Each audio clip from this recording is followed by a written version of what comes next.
కనివిని ఎరుగని నా కథ, శ్రీరాముని లాంటి నా కథ. కనివిని ఎరుగని నా కథ, శ్రీరాముని లాంటి నా కథ.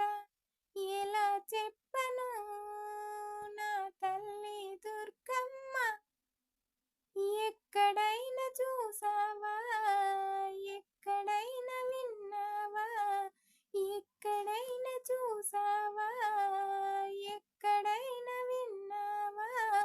ఏమిటి వింత లోకం, ఏమిటి మాయా కలికాలం, ఎందుకు నన్ను పంపినావు సంధి